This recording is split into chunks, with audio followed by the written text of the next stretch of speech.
Hello दोस्तों, स्वागत है आप सभी का मेरे चैनल पे। अगर आप मेरे चैनल पे नए हैं तो वीडियो को लाइक और चैनल को सब्सक्राइब कर दीजिएगा। अगर इससे पिछली वाली वीडियो अगर आप नहीं देखे हैं तो एक बार ज़रूर देख लीजिएगा, ठीक है, ताकि आपको आगे की प्रश्न बेहतर तरीके से समझ में आ जाए। इससे पिछले वीडियो में हमने एक्सरसाइज 1.2 का क्वेश्चन 1 से लेकर 5 तक पूरा स्टडी किया था, ठीक है। तो आज हम लोग क्वेश्चन नंबर 6 यानी क्वेश्चन नंबर 6 से स्टार्ट करते हैं। तो क्वेश्चन में क्या कहा जा रहा है कि निम्नलिखित गुणनखंड वृक्ष में लुप्त संख्याओं A B C D X Y के मान ज्ञात करें, ठीक है। लुप्त संख्या का मतलब क्या होता है? गायब, यानी कि मिसिंग नंबर, ठीक है। तो यहाँ पे गुणनखंड वृक्ष दिया गया है, आप क्वेश्चन नंबर 1 में देख सकते हैं ध्यान से। यहाँ पर अगर आप ध्यान से देखिएगा इस गुणनखंड वृक्ष को, जैसा कि नाम में ही है गुणनखंड वृक्ष, तो सबसे पहले क्या करेंगे, हम एक रफ पेपर ले लेंगे, उसमें सेम ऐसा ही गुणनखंड वृक्ष बना लेंगे, ठीक है। और यहाँ पे क्या क्या निकालना है हमको, A B C D X और वाई। तो सबसे पहले यहाँ पे हम क्या करेंगे, 2 और 1260 है, तो इसको क्या कर देंगे, दोनों को गुना कर देंगे। तो 1260 में 2 से गुना कर देंगे तो कितना आ जाएगा, 2520 आ जाएगा। यहाँ पे गुना किया हुआ है, आप देख सकते हैं, ठीक है। तो जैसे कि 2520 यानी 2520 आया है, तो हम जान जाएंगे कि हमारा ए का मान कितना है, 2520। तो अब हमें इसके आगे का मान ज्ञात करने के लिए एक गुणनखंड निकाल लेंगे, किसका, 2520 का, ठीक है। तो आप इस प्रकार से गुणनखंड ज्ञात कर सकते हैं। 2520 का गुणनखंड अगर 2 से भाग करोगे तो कितना आएगा, 1260 आएगा। फिर 1260 को 2 से भाग करोगे 630 आएगा। 630 को 2 से भाग करोगे 315 आएगा। 3 को 315 से भाग करोगे 105 आएगा। 3 को 105 से भाग करोगे 35 आएगा। 5 को भाग करोगे तो 5 सते 35, 7 इकाई 7। इस प्रकार से आप गुणनखंड निकाल ही सकते हैं। जैसा कि आपको पता है कि ए का मान है 2520, तो बाकी हमें B C D X Y का भी मान निकालना है। तो क्या करेंगे, यहाँ पर हम सबसे पहले ए के सामने लिख लेंगे 2520, ठीक है। इसमें नहीं भरना है, आपको अलग अलग मान लिखना है, लेकिन आपको इसमें भर लेना है। तो सबसे पहले हम ए का मान अलग जैसे कि लिख लिए हैं 2520। अब क्या आएगा, बी देखेंगे कि बी कहाँ पर है हमारा।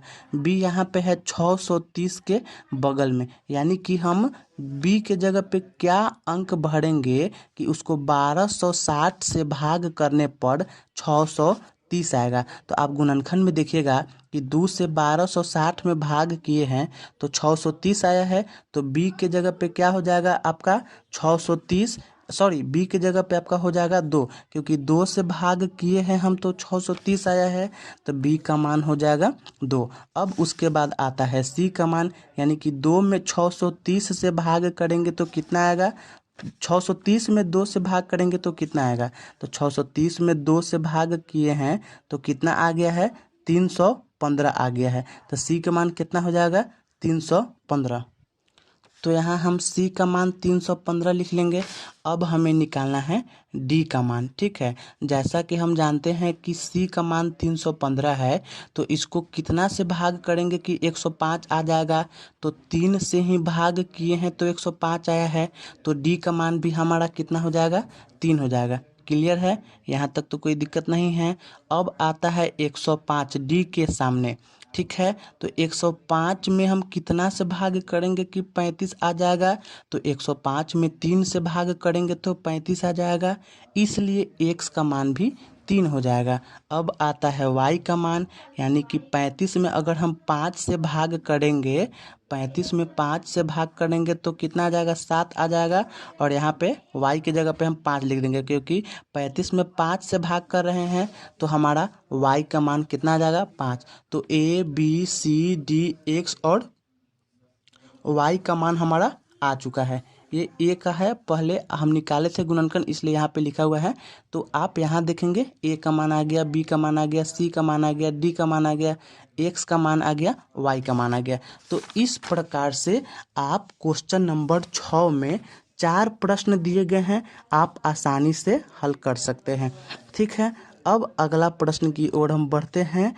अभाज्य गुणनखंड विधि द्वारा निम्नलिखित पूर्णांकों का HCF और LCM ज्ञात करें। ठीक है, क्वेश्चन आप लोग देख लिए हैं। फर्स्ट में क्या है, 96 और 404। ठीक है, तो यहाँ पर हम प्रश्न लिख लेते हैं। क्वेश्चन नंबर 7 का पहला प्रश्न, 96 और 404। सबसे पहले क्या कहा जा रहा है कि अभाज्य गुणनखंड विधि से, तो यहाँ पर हम जो संख्या दिया गया हुआ है 96 और 404 दोनों को लिख लेंगे और दोनों का अभाज्य गुणनखंड निकालेंगे। सबसे पहले 96 का निकाल लेते हैं, तो 2 में भाग करेंगे तो कितना आएगा, 2 चौका 8 और 1 बचेगा और 6 आएगा, तो 2 8 16। 2 में 24 से 48 हो जाएगा, 2 में 12 से 24, 2 छक 12, 2 तिहाई 6, 3 इकाई 3।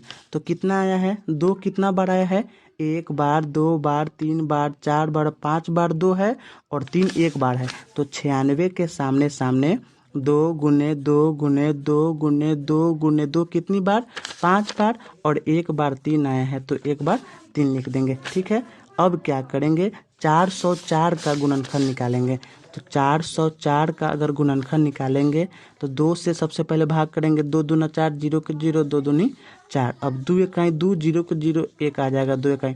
अब 101 इकाई 101, क्योंकि 101 एक अभाज्य संख्या है, इसलिए यह भाग्य नहीं लग सकता है, क्योंकि अभाज्य संख्या केवल एक और अपने आप से ही भाग लगता है। तो इसका कितना आ जाएगा, 2 गुने 2 गुने 101। अब हम क्या करेंगे, कॉमन अंक खोजेंगे। ऐसा कॉमन का मतलब है कि दोनों में मिलना चाहिए, तब जा कर के हमारा क्या आ जाएगा, LCM और HCF आ जाएगा। तो दोस्तों सबसे पहले आप HCF निकालिएगा। ठीक है, तो देखेंगे इसमें कॉमन नंबर कौन है। अगर आप HCF पहले निकालोगे तो आपको LCM निकालने में आसानी होगा। ऐसा नहीं है कि हम LCM पहले नहीं निकाल सकते हैं, लेकिन अगर आप HCF निकालेंगे तो ज़्यादा बेहतर रहेगा। अब यहाँ पे क्या देख रहे हैं कि सिर्फ दोनों में 2 2 ही मिल रहा है, इसके अलावा कोई और संख्या नहीं मिल रहा है। तो HCF में क्या लिख देंगे, जो अंक मिलेगा आपको दोनों में उसी अंक को लिख देना है। तो यहाँ हमारा HCF में केवल 2 और 2 दोनों में मिल रहा है, तो 2 दूनी 4, यानी HCF कितना हो जाएगा, 4 हो जाएगा। अब बारी है LCM का, तो क्या करेंगे, सबसे पहले जो अंक कॉमन है, यानी जो दोनों में मिला है उस संख्या को लिख देंगे। तो 2 बार 2 मिल रहा है, एक यहाँ पर और एक यहाँ पे, ठीक है, जिसको घेरे हुए हैं, तो एक एक बार ही लिखेंगे। इसके बाद जो संख्या बाकी रह गया है उसे हम लोग लिख देंगे। 3 बार 2 बचा हुआ है, तो 2 गुने 2 गुने 2, 3 बचा हुआ है तो गुने 3 गुने 101 बचा हुआ है, तो 101 लिख देंगे। दोनों में से लिख लेंगे जो जो बाकी रह गया है। तो गुना करेंगे, 2 दूना 4, 4 दूना 8, 8 दूना 16, 16 दूना 32, 32 तिहाई 96, 96 में 101 से गुना करेंगे तो हमारा आंसर आएगा 9696। तो हमारा LCM आ गया 9696, HCF आ गया 4। ठीक है, तो इस प्रकार से आप क्वेश्चन नंबर 7 के सभी प्रश्नों को हल कर सकते हैं। अब अगला प्रश्न क्या आता है, पूर्णांकों के निम्नलिखित युग्मों के HCF और LCM ज्ञात करें तथा सत्यापित करें कि दो संख्याओं का गुणनफल HCF गुने LCM है। ठीक है, तो सबसे पहले इसमें भी पहला वाला क्वेश्चन और इसमें भी पहला वाला क्वेश्चन दोनों एक समान है, तो हमें फिर से कोशिश करने की ज़रूरत नहीं है, इसी क्वेश्चन को समझ करके हम लोग हल कर सकते हैं। तो सबसे पहले क्या करेंगे कि LCM और HCF तो दोनों का फिर से निकालेंगे। तो यहाँ पे सेम क्वेश्चन है, इसलिए यहाँ पे हमारा LCM और HCF निकला हुआ है। अब क्या करेंगे, हमें सत्यापित करना है क्या कि LCM गुने HCF, ठीक है, और जो दिया गया संख्या है वो। तो यहाँ पे क्या करेंगे, सबसे पहले दो संख्याओं का गुणनफल हल कर लेते हैं। दो संख्याओं का गुणनफल, दो संख्याओं का गुणनफल। तो दो संख्या कितना कितना है, एक है हमारा 96, एक है 404। तो 96 में 404 से गुना करेंगे 404 और 96 का गुना अगर हम करेंगे तो आ जाएगा 4 छक 24 हासिल 2 4 छक 24, 4 नवा 36 के 6 हासिल 3 4 नवा 36, यानी कि 4 6 2 8 4 3 7 6 2 8 3 का 3। यहाँ पे कितना आ गया है 38,784। तो 38,784 को यहाँ पर हम लिख देंगे, ठीक है। यानी कि यह आ गया दो संख्याओं का गुणनफल।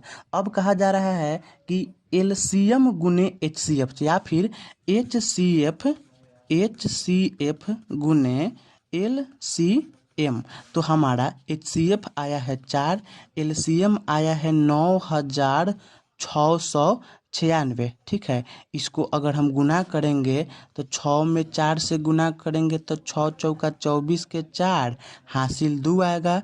अब 9 में 4 से गुना करेंगे तो 9 चौका 36 2 36 2 38 के 8 हासिल 3 आएगा। फिर 6 में 4 से गुना करेंगे तो 6 चौका 24 और 3 27 के साथ हासिल 2 आएगा। 9 चौका 36 हासिल 2 है तो 36 2 कितना आ जाएगा 38। तो अब यहाँ पे हमारा क्वेश्चन सत्यापित हो चुका है कि दो संख्याओं का गुणनफल हमारा आ गया 38,784 और एचसीएफ गुने एलसीएम या एलसीएम गुने एचसीएफ भी हमारा आ गया है 38,784। तो इस प्रकार से आप 8 नंबर क्वेश्चन को भी हल कर सकते हैं। अब 9वां नंबर प्रश्न है कि अभाज्य गुणनखंड विधि द्वारा निम्नलिखित पूर्णांकों के एचसीएफ और एलसीएम ज्ञात करें। तो सबसे पहले क्या कीजिएगा, आपका प्रोसेस सेम रहेगा। 96 और 404 के नीचे अगर कोई और संख्या है तो वहाँ पे हम ले लेंगे, तीनों का फैक्टर यानी गुणनखंड निकाल लेंगे। तीनों में जो संख्या समान होगा उसको कॉमन ले लेंगे। जो संख्या कॉमन रहेगा वह हमारा एचसीएफ आ जाएगा, उसको गुना करेंगे तो। और एलसीएम में जो संख्या कॉमन रहेगा उसके बाद जितने भी संख्या बचेंगे उसको हम गुना कर देंगे तो हमारा एलसीएम आ जाएगा। तो इस प्रकार से आप क्वेश्चन नंबर 9, 8, 7 और 6 को हल कर सकते हैं।